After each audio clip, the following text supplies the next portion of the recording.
అతి పరిశుద్ధుడు లోకరక్షకుడు యేసుక్రీస్తు వారి పేరిట మీ అందరికీ నా హృదయపూర్వకమైన వందనాలండి. Praise the lord. ఈరోజు తండ్రి బాధ మనం అర్థం చేసుకోగలుగుతున్నామా? పిల్లలంగా తండ్రి బాధను మనం అర్థం చేసుకోగలుగుతున్నామా? చూడండి, తండ్రి ఎంత బాధపడుతున్నారో ఒక్కసారి చూడండి.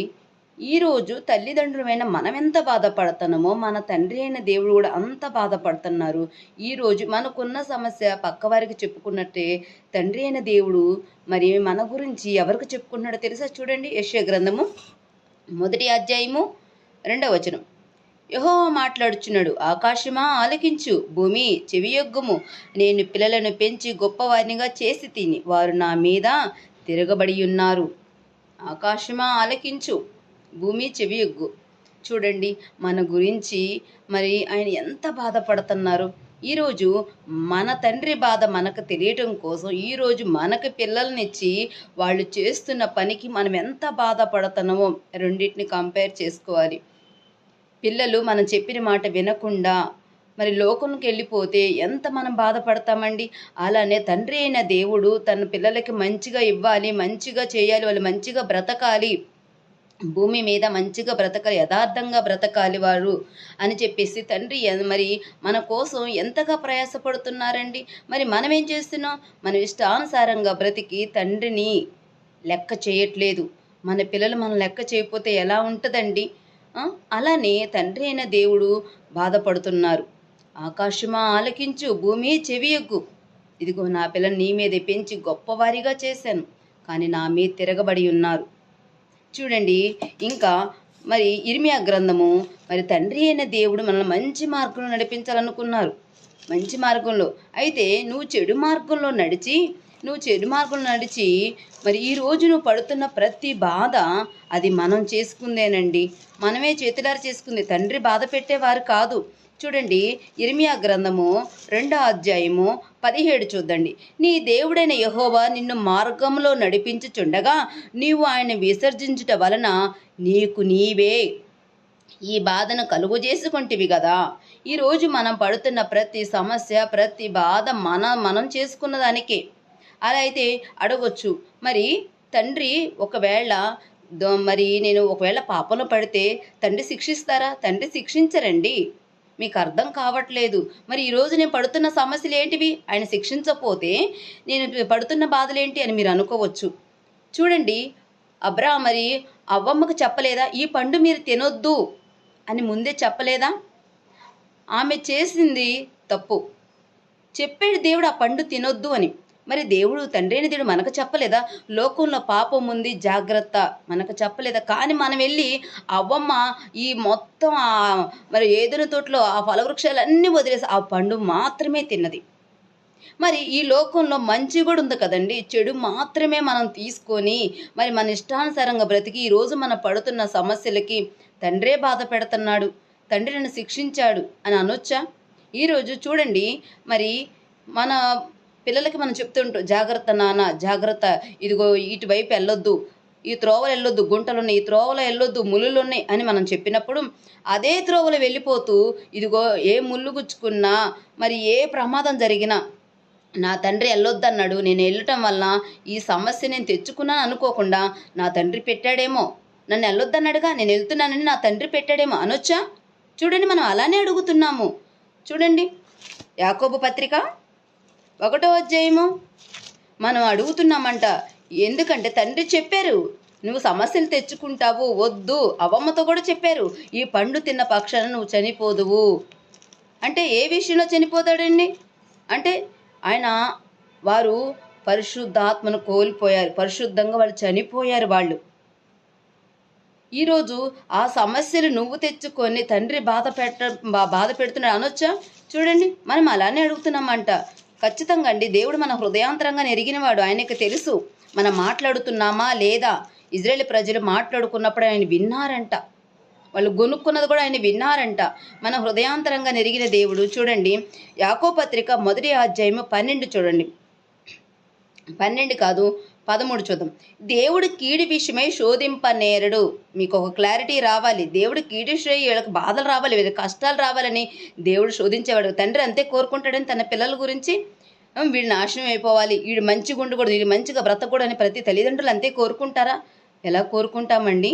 పిల్లలు బాగుండాలి, వాళ్ళ భవిష్యత్తు బాగుండాలి. ఈరోజు నేను కష్టపడుతున్నాను అంటే నా పిల్లలు వ్యవసాయం చేస్తున్నాను, నేను వ్యవసాయం చేస్తున్నా, నా పిల్లది చేయకూడదు, గొప్ప జాబులు చేయాలి, వాళ్ళు విదేశాలకు వెళ్ళాలని తండ్రి ఎప్పుడు వారు చెడ్డవారై ఉండి కూడా, వారు ఎంత కష్టపడి ఉండి కూడా వాళ్ళ సంతోషాన్ని దాచుకొని వారు తినక నీ కోసం కష్టపడి మరి చదివించి అన్నీ చేసినప్పుడు వాళ్ళు నన్ను బాధ పెడుతున్నారని అనొచ్చా? నువ్వు వాళ్ళు ఎంతో కష్టపడి రూపాయి కూడబెట్టి నిన్ను చదివిస్తే నువ్వు చదువుకోకుండా లేకపోతే మంచిగుండే లోకానుసారంగా వెళ్ళిపోయి లోకంలో బ్రతుకుతూ మరి నీ ఇష్టానుసారంగా బ్రతుకుతూ సమస్యలు తెచ్చుకుంటే నా తండ్రి నన్ను పట్టించుకోలేదు, నా తండ్రి చేపట్టే నాకు ఈ సమస్యలు అనొచ్చా?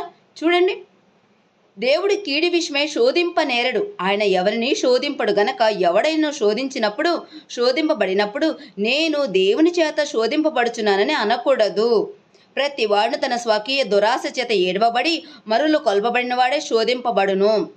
దురాశ గర్భము ధరించి పాపము కనక పాపం పరిపక్వమై మరణాన్ని కనును. ఈరోజు నీ ఇష్టానుసారంగా బ్రతుకుతూ మరి నువ్వు అన్నీ ఇదిగో లోకంలో వ్యసనాలకై నువ్వు బానిసలైపోతూ నీ శరీరాన్ని పాడు చేసుకుంటూ మరణం వరకు నువ్వు వెళ్ళిపోతానువే. అది నీ ఆలోచన, నీ తలంపులవై నువ్వు పడిపోతానువే తప్ప నీ ప్రతి తల్లిదండ్రులు తమ బిడ్డలకి మంచి చెడులు నేర్పించట్లేదా? మన తండ్రి అయిన దేవుడు నీ ఇష్టానంగా తినుమో తాగమని చెప్తారా? ఒకవేళ ఎవరుడా నీ ఇష్టానుసారంగా బ్రతకాలనుకుంటున్నామేమో బ్రతుకు, కానీ తీర్పు దినమంటూ ఒకటి ఉంది, జాగ్రత్త గుర్తుపెట్టుకో. దేవుడు మంచి మార్కులు నడిపించాలనుకున్నారు.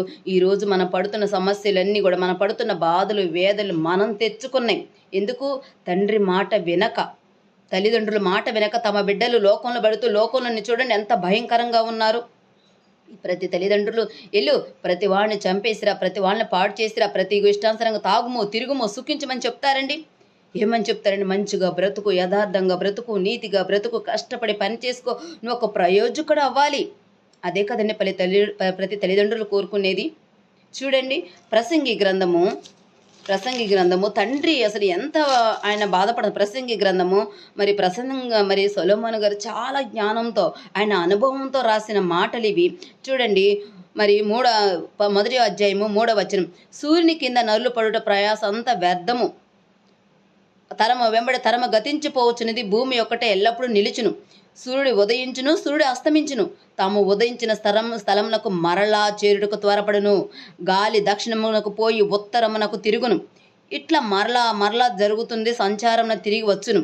నదులన్నీ సముద్రంలో పడును, అయితే సముద్రం నిండుట లేదు, నదులు ఎక్కడి నుండి పారువచ్చునో అక్కడికే ఎప్పుడూ మరలిపోవును, ఎడతెరిపి లేకుండా సమస్తము జరుగుచున్నది, మనుషులు దాన్ని వివరింపజాలరు. చూడండి, సూర్యుడు తూర్పును ఉదయించి ఉత్తరానికి వెళ్ళి మరలా తూర్పు కోసం మరలా తన యథా ప్లేస్కి రావడానికి త్వరపడుచున్నాడు. నదులు నిండట్లేదు, తిరిగి మళ్ళీ రీసైకిల్ జరుగుతుంది. అంటే మనుషుడు గ్రహించట్లేదు, ఇదిగో నేను తండ్రి దగ్గర నుంచి నేను పవిత్రంగా వచ్చాను, తిరిగి నేను తండ్రి దగ్గరికి వెళ్ళాలి, రీసైకిల్ జరగాలి. ఒకవేళ లోకంలో పాపంలో పడిపోయావేమో, పాపంలో పడిపోయాము. ఇదిగో లోకంలో మరి అనేకమైన దైవజనులు పెట్టారు, వారి మాటను విని నీ బ్రతుకును సరి చేసుకొని పాపాన్ని వదిలిపెట్టి నీతిగా యథార్థంగా నువ్వు బ్రతికి మరల తండ్రి దగ్గరికి పవిత్రంగా వెళ్ళిపోవాలి. ప్రతి మనుషుడు గ్రహించట్లేదు ఇది. ప్రతి మనుషుడు గ్రహించక వాళ్ళ ఇష్టానుసారంగా బ్రతుకి మనం నరకంలో పడిపోతే తండ్రికి ఇష్టమా? పిల్లలు చెడిపోతే తల్లిదండ్రులకు ఇష్టమా అండి? వారు బాగుండాలి, మా తర్వాత ఇదిగో ఈ ఇంటిని ఏలాలి, మా తర్వాత ఈ పొలాలు చూసుకోవాలి, మా తర్వాత ఈ ఆస్తులను చూసుకోవాలి. వాళ్ళు ఖర్చు పెట్టిన అంటే వాళ్ళు కూడబెట్టిన ప్రతిదీ తమ పిల్లలకి అప్పగించాలి. మరి తండ్రి అయిన దేవుడు సమస్తము నీ కోసం చేశారు కదా, సృష్టిని సమస్తము నీ కోసం చేశారు కదా, నువ్వు అనుభవిస్తున్నావు కదా, తిరిగి నువ్వు వెళ్ళిపోవాలి కదా. ప్రకృతి నీకు తెలియచేయట్లేదా? వర్షము ప్రతిసారి వర్షము ప్రతి సంవత్సరము మరి ఈ నెలలంటూ వస్తుంది, వర్షం నీకు తెలియచేయట తిరిగి మరలా వస్తుంది, ఎండాకాలం మరలా వస్తుంది, చలికాలం మరలా వస్తుంది. సూర్యుడు ఉదయించి మరి సాయంత్రం అస్తమించి మరలా ఉదయం వస్తున్నాడు. కానీ మనిషికి ఎందుకు తెలియట్లేదు? మళ్ళీ తండ్రి దగ్గర నుంచి వచ్చాము, తిరిగి తండ్రి దగ్గరికి వెళ్ళిపోవాలని అది గ్రహించగా చనిపోయాక ఎవరు చూస్తారు అని భూమి మీద బ్రతికినంతకాలం తినుము తాగుము సుఖించని బ్రతికి నరకాన్ని పోతుంటే తండ్రి వేదన ఎవరికి తెలుస్తుందండి? తండ్రి బాధ ఎవరికి తెలుస్తుందండి? ఎవరికి తెలుసు ఆయన ఎంత వేదన పడుతున్నారు? ఆకాశమా ఆలకించు, ఎవరున్నారండి మనం తప్ప ఆయనకి? మనం తప్ప ఎవరున్నారు? యేసుక్రీస్తు తండ్రి మాటకు లోబడి నశించిపోతున్న వారు రక్షించ మన కోసం మరి ఆయన ప్రియ కుమారుని మన కోసం మరి భూమి మీదకి పంపించారే. ఎంత ప్రేమ చూపిస్తున్నారే మన కోసం. మరి మనం కాక ఇంకా ఆయన ఎవరున్నారండి? ఆయనకి మనమే కదా ఆయన పిల్లలం. మరి ఆయన బాధను అర్థం చేసుకోవాల్సిన మనమే. ఆయన పట్టించుకోకుండా ఆయన ధిక్కరిస్తూ ఉంటే ఎవరికి చెప్పుకుంటారండి? మనమైతే మనుషులు చెప్పుకుంటాం, మరి ఆయన ఎవరికి చెప్పుకుంటారండి? ఆకాశమా ఆలకించు. తండ్రి బాధను ఎవరు అర్థం చేసుకోగలుగుతున్నారు? తిరిగి మనం వెళ్ళిపోవాలి, తండ్రి దగ్గరికి వెళ్ళిపోవాలి. భూమి మీద మన పరదేశులం, తిరిగి తండ్రి దగ్గరికి వెళ్ళిపోవాలి. ఒకవేళ ఈ లోకం అనే పాపంలోనూ పడిపోయామేమో, లోక వ్యసనంలో పడిపోయామేమో, ఆలోచన తలంపులో పడిపోయామేమో. ఇదిగో మరి ఒక అవకాశం. ఈ నూతనమైన సంవత్సరాలకు నువ్వు అడుగు పెడుతున్నావు. ఈ ఆఖరి దినాల్లో ఉన్నావు. నీ బ్రతుకుని మార్చుకో, నీ బ్రతుకుని మార్చుకో. దేవుళ్ళు వెలుగు. మరి నూతనమైన సంవత్సరంలో నువ్వు వెలుగుతూ అనేకమైన వారికి వెలుగివ్వాలి. నశించిపోతున్నా నీ వారిని రక్షించుకోవాలి, నశించిపోతున్న నీ వారిని రక్షించుకోవాలి. యేసుక్రీస్తు వారు పుట్టారు అని మనం పండగ చేసుకుంటున్నామే. అసలు ఆయన పుట్టారు అంటే పండగ మనం కాదండి, ఆయన చేసుకోవాలి. మన బ్రతుకును చూసి ఆనందంతో ఆయన చేసుకోవాలి. కానీ సంవత్సరాలు గడుస్తున్నా మన బ్రతుకు మారట్లేదు, మన స్థితులు మారట్లేదు, మన కుటుంబాలు మారట్లేదు. కానీ పండగ చేసుకోవటానికి అన్నీ కొనుక్కుంటున్నాం. కానీ మన బ్రతుకు ఎప్పుడు మారుతుందండి? మన స్థితి ఎప్పుడు మారుతుంది? ఈ నూతనమైన సంవత్సరంలో ఒక తీర్మానం చేసుకో. దేవా, ఈ బ్రతుకు నేను వదిలిపెట్టాలి. పాప బ్రతుకు నుంచి నాకు విడుదల కావాలి ప్రభువా. నేను నీ మీద ఆనుకుంటాను, ఆధారపడతాను అయ్యా, నువ్వే నాకు దిక్కని దేవునిలో ఎప్పుడైతే నీ కుటుంబాన్ని క్రీస్తు అనే బండ మీద నువ్వు కట్టుకుంటావో, ఎన్ని సమస్యలు ఎన్ని వచ్చినా, వరదల వానలు వచ్చినా బండ మీద ఉన్న కట్టిన ఇల్లు పడిపోదన్నట్టుగా ఎన్ని సమస్యలు ఎన్ని ఇబ్బందులు వచ్చినా కూడా క్రీస్తు అనే బండ మీద కట్టిన ఆ ఇల్లు పడిపోదు. ఈ డిసెంబర్ ఆఖరి దినాల్లో మనం ఉన్న ఒక తీర్మానం చేసుకో. నీ బ్రతుకుని మార్చుకో. ఇంకా రాకడా చాలా ఆసన్నంగా ఉంది. నువ్వు సిద్ధపడు. నీ పాప బ్రతుకుని నువ్వు ఒప్పుకో. నీ బ్రతుకుని మార్చుకో. ఈ నూతనమైన సంవత్సరం నువ్వు వెలగాలి, అనేకమైన వారికి వెలిగివ్వాలి. యేసుక్రీస్తు వారు పుట్టారని నక్షత్రం అక్కడ గొర్రెలకు చెప్పింది, జ్ఞానులకు చెప్పింది. మరి నువ్వు కూడా నక్షత్రాలే కదా, మనం కూడా నక్షత్రాలమే అండి. అబ్రహాంకి ఏం చెప్పారు? ఆకాశ నక్షత్రాలు చూడు, ఆకాశ నక్షత్రాలు చూడు అంటే, నక్షత్రాలు అంటే ఆయన పిల్లలు, మనం అందరం పిల్లలు. మనం వెలగాలి, వెలిగిస్తూ ఉండాలి, అనేకమైన వెలిగివ్వాలి. నశించిపోతున్న మన వారిని రక్షించుకోవాలి. అది కదండి మన బాధ్యత. ఎందుకు మనిషికి తెలియట్లేదు? పశువులకి తెలుసు యజమాని ఎవరో.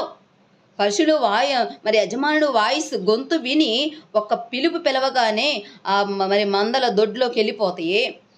మనుషులకు దేవుడు మనిషిని చేసి మనిషికి బ్రతుకునిస్తే దేవుడిని మర్చిపోయిన బ్రతుకు బిజీ లైఫ్ అయిపోయారు. దేవుడిని మర్చిపోయారు, తండ్రి ఎవరో మర్చిపోయారు.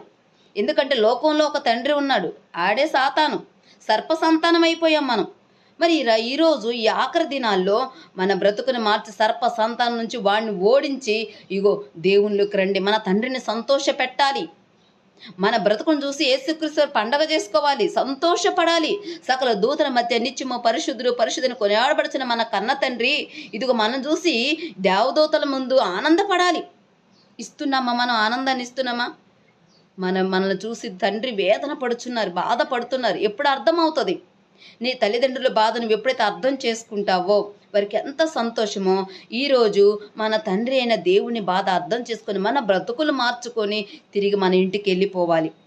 మన ఇల్లు పరలోకానికి వెళ్ళిపోవాలి. సాతానుగాడి విల్లు నరకానికి వాడు తీసిపోవడానికి సిద్ధంగా ఉన్నాడు. ఎందుకు గ్రహించట్లేదు?